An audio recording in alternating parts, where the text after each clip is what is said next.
welcome back, Yael, Matt, and Shelly. Recap Halloween. Day 6,530 to now day 21. We're on the getting toward the end. This is day 21. 10 more days to Halloween. Did we go Can you back believe to it? the 80s? I can't believe it. Can you try to move a little bit to the? You're sitting in Okay. in the middle of the screen. All right. I'm sorry. I'm trying not to sit on our It's okay. dog's paws. Move it. Social distancing in a marriage. She's not. Yes, thank you. That's what I wanted. I want to be in the middle. Yael, Gavish, and Matt, Kona, and Shelly's behind us are here to recap a new movie, like every day this month. Today we're recapping The Monster Club. Matt picked it. It's from 1981, and I enjoyed it very much. Yeah, it was a sort of an anthology movie, but with a little bit of a twist to it, a little spin on things. It was almost like a Tales from the Crypt type of show, where it keeps going back to the... Well, I mean, I guess it depends, but, some movies that are anthology movies, like Tales from the Dark Side does that. There's a narrative where stories get spun out from it, but it starts off with a horror author walking towards his bookstore, or a bookstore that he's just featured in, and a vampire played by legendary Vincent Price. Who is this? Vincent Price has been in a ton of old horror movies from the 60s, 70s, and 80s. He was definitely in some that we watched over, like the old English ones that we've watched over the last couple of years. So he asks him, basically like a beggar, if he can just help him get some food. And the guy's like, "Oh, I'll buy you some food." And he's like, "Well, I can't really eat food." He says I didn't eat for a while. Mm-hmm. And he offers him to buy him some food. Yeah. He's like, I don't really need that food. Yeah, vampires can't eat human food. It makes them sick. So... It's like dogs can eat human food too. Shelly, did you listen to that? Please. So he sucks a little blood out, and we think that this is like the earliest death Ever. since Tag, maybe. But no. He tells him afterwards, he's like, I only took a little bit, not even enough to turn you into a vampire. But also, I'm a huge fan. Sweetheart. You're my favorite writer. Yeah. So. And he's like, do you read like books? It's funny.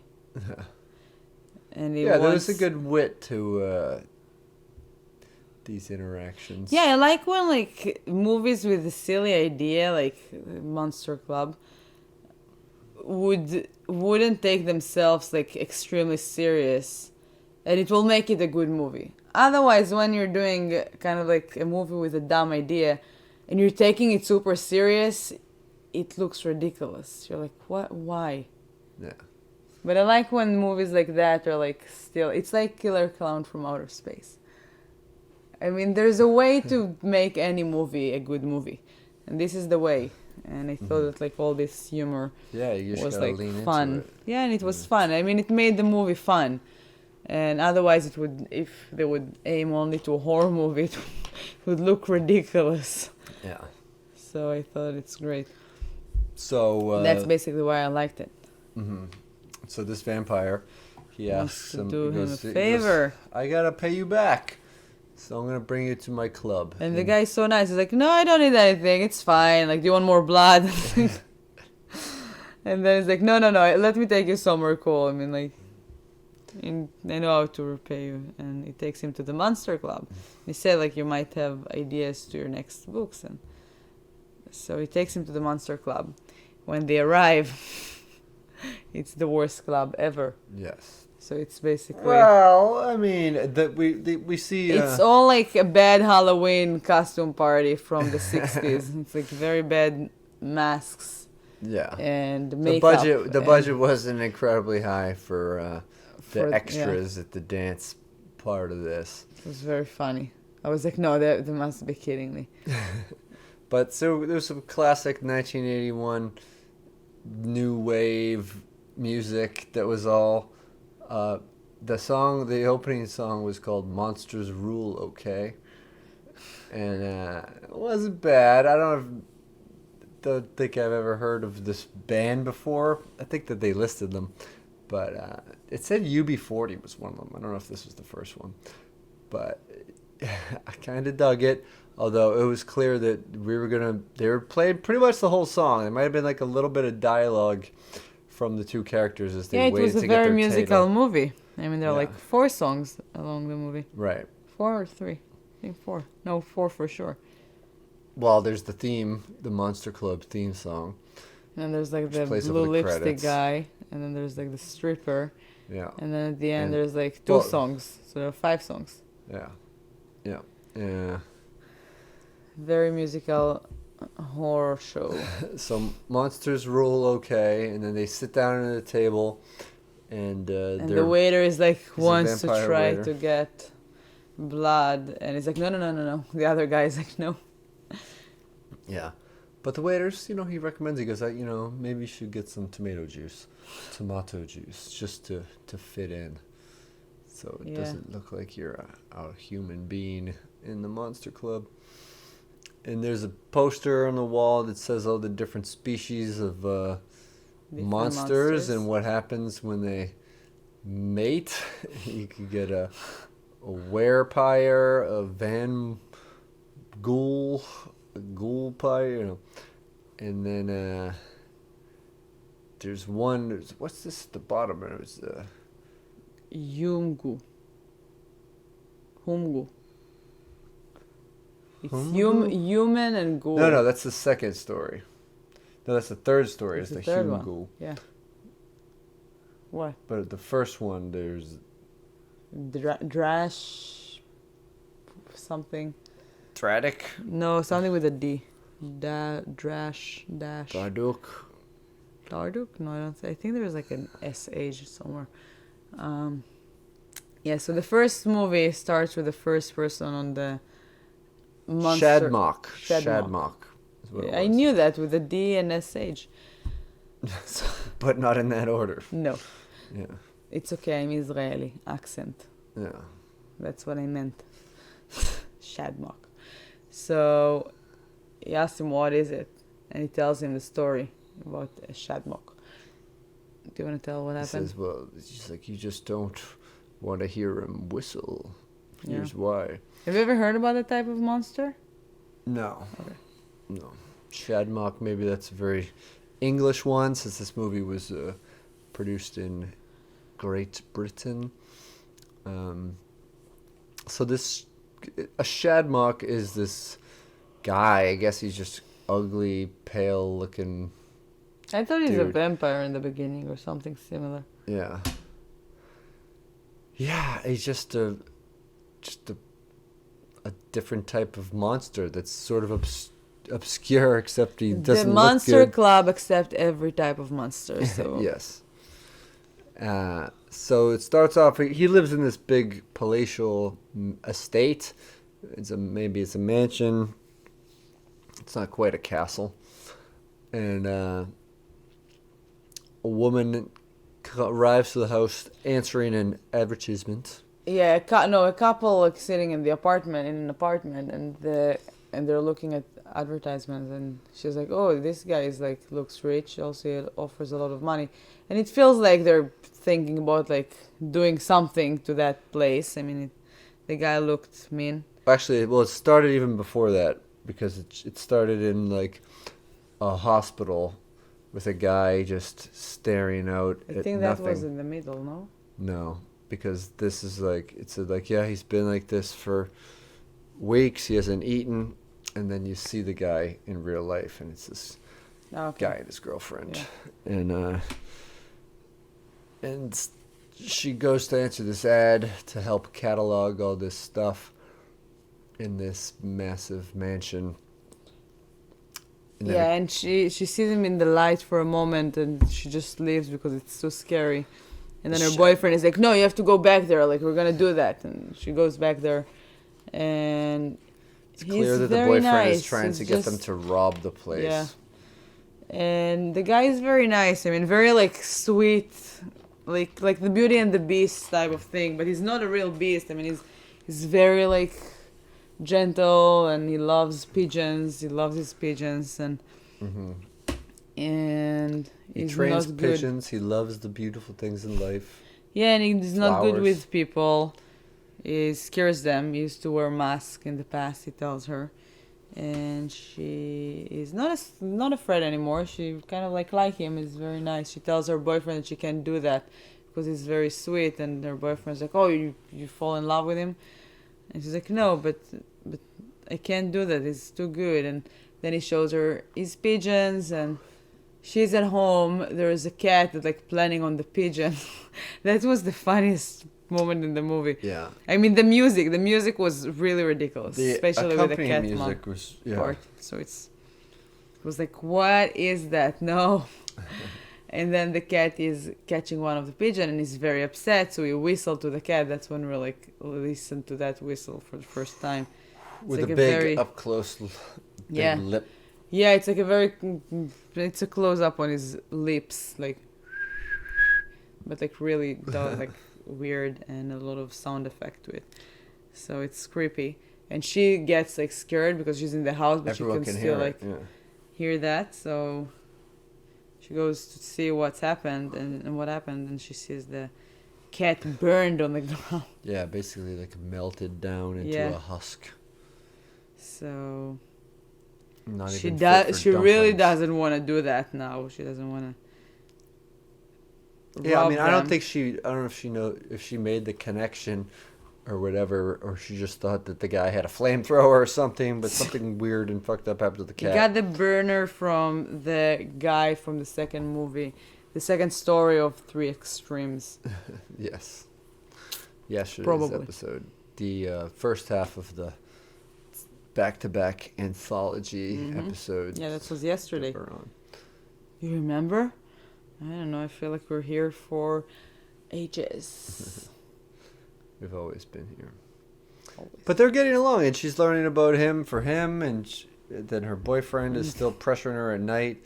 Be like, well, he must have cash if he has all this stuff. Let's follow him, find the safe. It. Yeah. Yeah. And she finds it. She goes behind him, and he's fine with it. And then out of nowhere, he just turned around and was like, will you marry me? And I was like, oh, what a romantic guy. Yeah. And she says yes. Well, she doesn't answer right away. Her boyfriend tells her, like, you do whatever he tells you to do. He's like, you ask for the ring right now for an engagement ring, and then we'll get the money out of the safe. And so, of course, he's happy when she agrees. And he wants to arrange an engagement party right away. So he does that. Everybody needs to be with masks. And she goes to try to rob the safe. I mean, the boyfriend never came along. Like, he was never in the house. I thought that he's going to help her do that. He didn't. So she had to do that alone. She was wearing like a very tight dress. I was like, where the hell is she going to hide that thing that she's going to take from there? And then he's behind her. So what's the rush? Why do it in the middle of the party? Literally a party where she's meeting all his masked relatives by being passed around on the dance floor in elaborate ways. And then she just leaves in the middle, the centerpiece of the party, to try to crack the lock for the first time. And then he's behind her. And he whistle because she tells him that... he stops her. He tells her, you can take the money, you can take whatever you want, but can you love me? And she's like, no, I would never be able to love you. You're terrible. What did she say? She goes way overboard. She's really mean. And which is kind of, I mean, it's she turns him on to whistle because she's like really mean. And he whistles, she goes back to the house. Her boyfriend is like, did you get it? Did you get it? And she's like turning around, and it's like her face is all like messed up, and then she turns into like, I don't know, like kind of like melting. Her hair is burning, And Matt said it is not a death. I don't know what was it. Because It's she was not. standing and still talking to him. She just really badly disfigured. No, she disappeared after that. She didn't disappear. She They just thought showed a when she close was up like- of her, and she said, "You could still love me." Oh my god! You can Right? still Are you love me. blind today? Yeah. I'm There was blind like today. it looked like she's white in the beginning. She was talking to him. She came closer, and then she turned into like brownish, like burning, and her hair was burned. Yeah. So I guess Doesn't she matter, died, like, and then her boyfriend saw that. That's why he's in an asylum. Otherwise, where was she? She would be in the burn unit of a local hospital. Yeah, right. Okay. Okay, well, we have a disagreement. We went back and watched it. It's tough to say because the budget effects were so low anyway. It's not worth what. It's not I'm not worth. gonna watch listen, it again. You were right. Okay, Thank she's you. dead. Okay. Oh my god. Okay. All right. Thank you. You're welcome. So first death, 32 seconds. 32 minutes. No, okay, you're wrong about that. Let me have one. I guessed we didn't do the Oh, sheet. didn't say the sheets. But my What sheet did you was- say cover? Judge by the I cover. said it looks like a coloring book. I said it looks more like a comedy than horror. Yeah. And then I wrote, or maybe Killer Clown style. Yeah. And I was right. Body count? I said 0. I said 1. Oh my god, I won. And I said That's 0 in the also beginning. that's also and then what I changed. really. Yeah. See, that's also why I was kind of arguing that she wasn't dead, and that because Yeah, I but then was- like anyway, I won because there were like deaths after that. yeah, First not kill. not that many because what there were like 3 total deaths Yeah. in the whole. It film. doesn't matter. I still said 1. Okay. Ooh. And first kill, you said I said 0. 0. Yeah, I said 42 minutes. And 32 is close, and then the next death was on 53. Yeah. So it was pretty close on both. Yes, sex. I said no. I did too. Bleak ending. I kind of wish we saw a wolfman, fucking A merman. no, or maybe a wolfman and a. Do you remember like Babadook. a million years ago when we watched The Cabin in the Wood with the merman? Yeah, beginning of the month. Bleak ending. No. I said yes. I wasn't sure what's the movie It was about. I not didn't at the know that beginning, it's no. what? No, So it was wasn't not. No. Animal death. I said no. I also said no. It was a pigeon and a cat. God damn pigeons. I've seen a bunch of pigeons die in real life. Yeah, tell that. Recently, on duck tours by seagulls, which, and then I looked up a YouTube video, and there's seagulls that do this. They hunt them down. But the most recent time, there was only 4 people in the duck. They were all adults. And we saw it go down. We saw the beginning. I've only seen either the aftermath or the middle of it. But we saw a seagull, which makes itself, it like hunches down to make itself look smaller, sneaks up and like puts its beak under a pigeon's wing, and then just starts bashing it on the ground or drowning it in a puddle if it could, and then just eating it from the wound to the sweet pigeony filling. And it was like narrated in the National Geographic. Terrible. It was bad, but fascinating if you're Second looking story. for bird-on-bird violence. The second story, I liked how they went there. They're back in the Monster Club. There is Oh, a special very guest creative. that came to talk and give a lecture Yeah. and show a short movie that he created. He's a producer. He or was a what is it? vampire No, but movie he's- producer. Yeah, movie producer. And he goes, they have vampire movie producers? He goes, aren't they all? Little inside Hollywood, take that. Yeah, so he shows his movie after he says, like, that's my story from my childhood. And this story is cool. I like this one the most, I think. And there's the little kid, the family moved, like mother, father, and the little kid, they just moved into a new place from, I'm guessing, Transylvania. Because the parents have, like, the father have, like, a funny, cool vampire accent. Dad like, works type of- nights. Yeah. And he sleeps in the basement. Yeah. So the kid goes to a new school, and the mother says like, "Don't talk to strangers." And he goes there, and all the kids are like picking on him. How do you say that? Yeah, they're being a jerk to Yeah, him. like weird. Making fun And of his pale appearance. Yeah, there's a moment. Inability to jump over a puddle. Yeah, but before that, there's like a moment that the father is playing with the son, and he says like, "Okay, I need to go to work," and the kid is like, "Why can't you like play with me during the day?" And he's like, "Because I work nights. I need to sleep during the day." So, and then he tells him something about his work because the kid is asking him like, "What do you do for a living?" Right. And he's like something in the. He asks him like, "Are you a waiter?" And he's like, "No, but something in the food industry." Yeah. And he does in very vague terms talk about, there's a lot of people who are out on late trains and he tells the kid, no matter what, be careful. I mean, those people with the violin cases. And I was like, what is he talking? I think I asked you too. I was like, what is he talking about? Yeah. I mean, maybe there's something I don't know. No, I don't think that's like a common thing.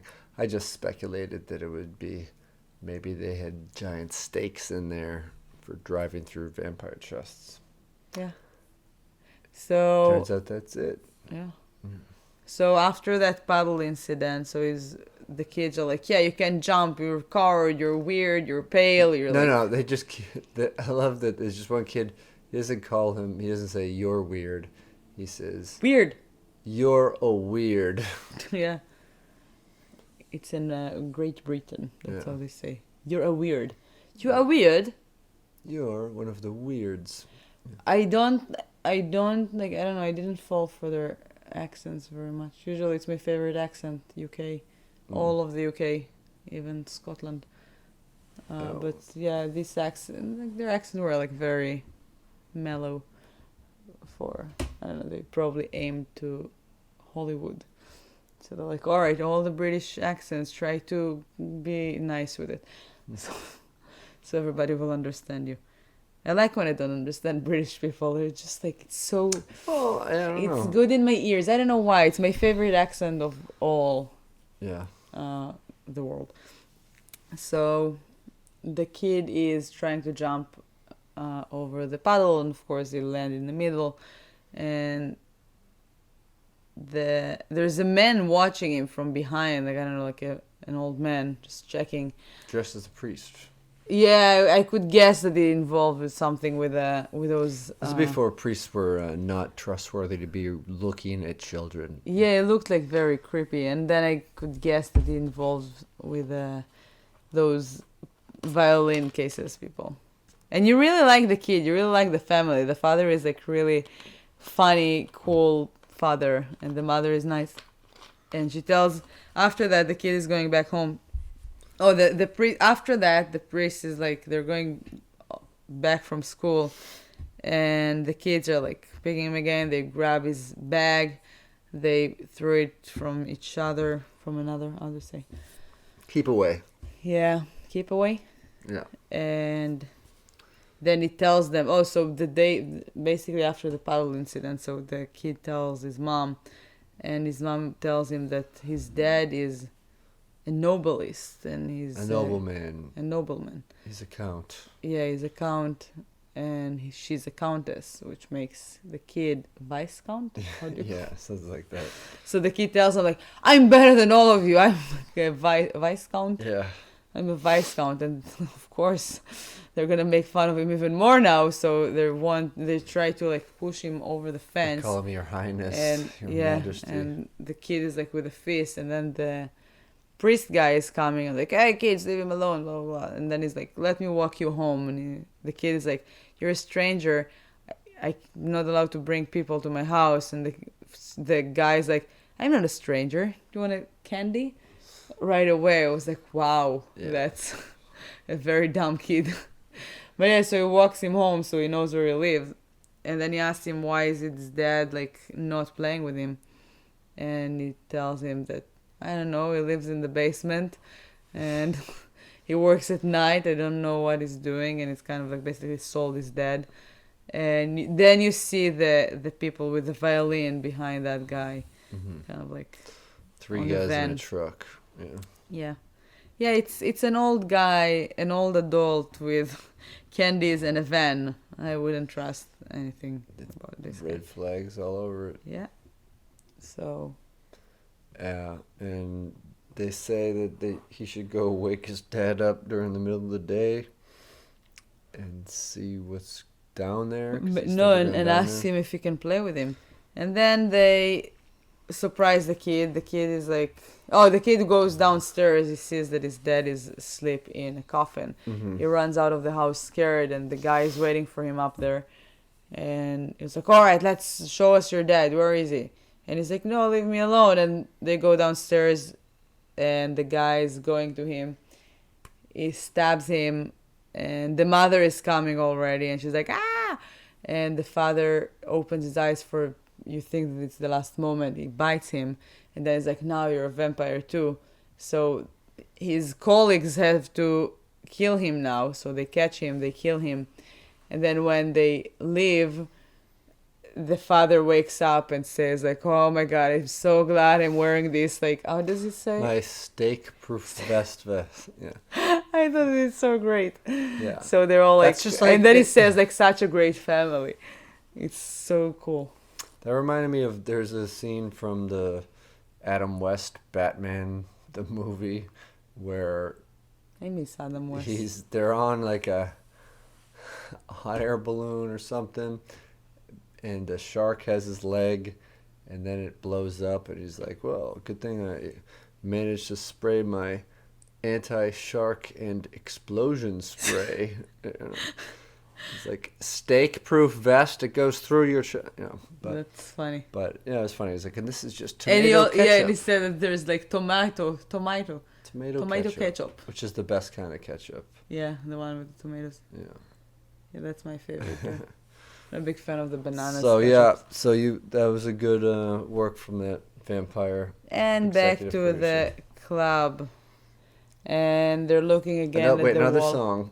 Yeah. Stripper song. Oh, the stripper song was a good song. Oh. I really love that song. But we did talk about the song If before you know a that. stripper, let her listen to that song. That song made me happy. Like seriously, it's a song about a stripper, and she's like, basically, fuck you, man. I'm a stripper. That's what I'm doing. You pay me, and you come every Saturday to see me. The girl that sings it, like, she's a great singer. I enjoy that, and I enjoyed the performance. There's like a burlesque girl like dancing on the side, and then she turned into like a skeleton, and because she takes off her clothes and then she takes off her skin, it's kind of like a screen. Yeah. And she takes off her skin Silhouette. and she dancing as a skeleton, and all the men in the club are like, oh. I thought it's super, super, super cool. Yes, and the musical performance. I'm a pole dancer, so I know a lot of people that do burlesque or like dancing on high heels, and people are like, oh my God, you're strippers and stuff. And I'm like, I really like that song for all those it was people. catchy. It's a good song. Yeah. I mean, the movie, you should watch it anyway, but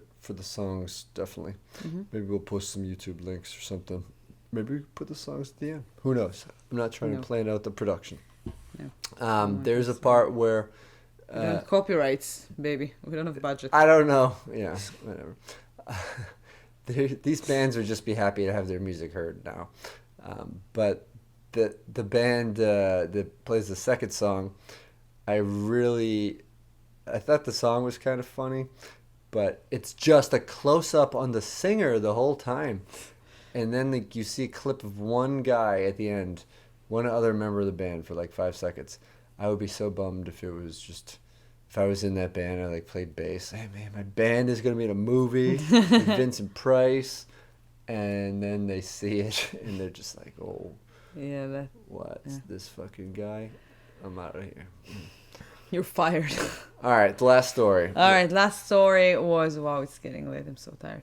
The last story was they're basically sitting back in their table, looking back at the family tree of like monsters, and the guy's like, "What is that in the bottom?" And this is a Yumgul. Yumgu. Yeah, half human, half ghoul. Yeah. Ghouls are things that sort of eat the dead. And it's a funny conversation. yeah, Like, I mean, it was. what do they do? Like nothing. It's Yeah, I liked that they did it. They kind of told the story of how this ghoul got integrated into human society by getting cleaned up, and it was sort of like a storybook type illustration, turning of the pages way of doing it. And That was after. I mean, that was in the movie, in the story. yeah. Oh, you're talking about just the interaction between the author and the vampire guy? Yeah.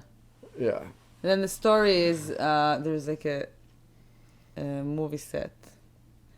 The producer or the director actually asked the guy, is like, all right, show me more locations. And he's like, oh, I have this one, or this one. And he's like, no, I want something that would be far from the city. I need something for like horror. So he said, like, I will find something. So he drives somewhere and he finds that place. He drives like kind of like in the fog, and he finds that creepy ghost town. And there's no one there. He knocks on the door. Nobody answers. He goes in. It looks like everything is like it's abandoned place. And then there's someone behind it looks like a bar, like an abandoned motel. And there's somebody behind the bar at the reception, and he tells him, you can't leave. It's getting dark. It's too dangerous. And then he's like, okay, I have to leave. And he goes back, and there are many creepy, very low budget makeup people of the village. They don't look scary. He walks through them. He goes to his car, trying a very beautiful, cool Porsche. What was it, green? It was like olive green. It was like a lime green. Yeah. It was really, really cool color and really cool car, and convertible and like all the cool stuff. So he tries to turn it on, Yeah. and it doesn't work. Start it up. It doesn't work. He goes outside. He goes to check the engine, which is in the back, like an old Beetle. He check it, and all the wires were just like cut. I mean, I don't think there are that many wires in a car.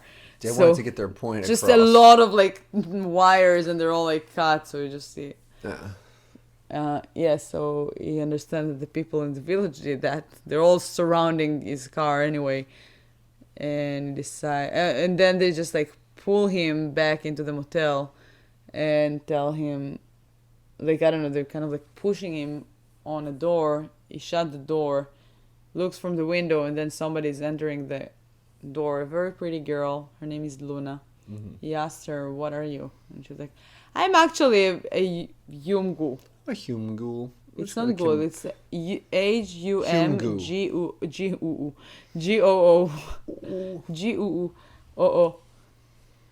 And yeah, she was really cute. She spoke like really funny. I mean, they were speaking weird, all of them, the people of the village. She spoke more like the village people. I understood her. Yeah, she spoke very much like me. People of village. Yeah. Not many connection words. And we learn about her story and how she came to be born. And she tells him that she likes his clothes, basically, because they only have these clothes because that's what they bring from the boxes. And it's like, what boxes? The boxes over there. So it's basically they dig graves. Yeah, they dig graves, get the corpse, and take whatever they have, and these are their clothes. So she never been in the outside world. Yeah, and they're almost out of graves. Yeah, so she said they were out of graves, and then they have like the elders that are supposed to be there in Yasra. Like, are they gonna they're gonna eat me? And she's like, yeah. Pretty much. So he said, like, how can I escape? And she said, like, oh, you can go to this building right in the cross. They can't go in there. So he runs there. And she said, like, I will come help you. And he was like, can you? And she was like, yeah, of course. I'm a Yungu. And she was so sweet. So he ran across, and it's kind of like there are like many, and it's more like a church thing. And there is so many crosses. So you can guess that those ghouls are afraid of ghosts. Of crosses, like the religion stuff. Holy ghosts. Yeah. And there is a skeleton that was writing something. That's how he died. while he was riding. What a way And to go. yeah, and he Hope it moves. wasn't his will. Yeah, so it's the story of what happened there. And then that's like the comics vibes, that like story. Yeah. So there's like, tell what happened. And he just pushes the hand away after it breaks Yeah, it's like, off. there's just, it turns into dust. Yeah. He moved it away. And then how does it end? The police try to take him back. No. So he reads Ghoul the police. story. Yeah. It was a nice village, and the guy that wrote the story, the skeleton, is. Do you The remember guy who him? brought the ghoul in. Yeah, he and found a washed it ghoul off. and he washed it. He let it like sleep in their bed, and then one time he found him like eating a grave, like digging a grave, Yeah. and he sent him away, and then many came back. So Oh yeah. that's what happened. Town And got overrun. yeah, and they ate the human being of the village. So that's what happened there. And then he tries to run with a girl. They run away with like they. How do they run away? I think he fell asleep in that. A boat, maybe. What? I don't boat? know. I'm just saying. They ran away, and the police brought them back. No, and then she got a rock. Oh, they just ran, and she got a rock in her head, so she fell. And she said, like, that's how you kill them. You need like rocks in the heads. I saw people die like this. So she speaks just like me, right? Stoning. So she's getting a hit in her head, and she's dying. And he says, like, okay, I'm gonna get like help. Let me find something. So he keeps running, and the police stops for him, and he's like, I need your help. I need to go back to somewhere. And he goes in, and they're driving right back into the village. And he's like, no, where are you going? And they're like looking around. He's like, don't worry, it's gonna be okay. And he's like, no, stop. And they're just like, these are the elders or something. They have also like teeth, like creepy teeth. And that's how it ends. And then back to the club, the grand finale. Yes. My favorite part of the movie. The author is talking about how humans can be the biggest monsters of all. No, you were asleep in this one. I just read that. I did. So the author didn't talk about it. So the vampire tells the author say that like I need to go, and he's like, no, wait, I want you to become a member. And he's like, I'm a Two more human. songs. I'm not like you. And he's like, oh no, that's fine. And he asked the guy, the director, the secretary. That's how he called him, right in the beginning, the werewolf. Oh, yeah. He asked him to give him the membership, and he's like, no, but he's a human. We can't do that. And it's like, every like monster club has to have a human. They're like the best. And the people are like, what? It's like, yeah, they created, and then he just say all the creations, like the terrible creations of human being. Yeah, they created guns, and they created that, and they created like the. How do you say that? Machanot Hashmada. No, that's the end. That's the finale. But he's saying the concentration camps. How do you say? Concentration camps. Yeah, concentration camps. They did like great things. They kill each other like, and then he says like numbers. Like they killed like that many people in a year. It's like we've never like get into that number. This is very impressive. They created a nuclear bomb. And it's just like really sad and funny at the same time. And I'm like, yeah, that's like basically they said that the human being is like the worst monsters among all. No. And they are right. They're very right. Point. Yeah. We are. I like that. It was very kitschy, but so. I mean, like, yeah, they're right. I mean, I've never thought about it that way, and it's true, and it's great. And I like the movie even more when he did that speech. Then another song, and the end. Thank you for watching. Watch that movie. I mean, it was very good. I really enjoyed it. I'm Yael Gavish. Anything else that you want to say? I would love to be a part of the Monster Club someday. Yeah, we can start the Monster Club here. You, me, and Shelly. Shelly is definitely already in. Oh yeah, she's the secretary. She's the head of the Monster Club. I'm on the edge of my seat because of her. Yeah. Right now. All right, we'll see you tomorrow. See you tomorrow. Not an anthology, I don't think. No. But we'll see. Matt, Kona, Yael Gavish, and Shelly is asleep. She's moving. She's dreaming. Thank you for listening, watching, and subscribe, like, share, and see you tomorrow. Bye.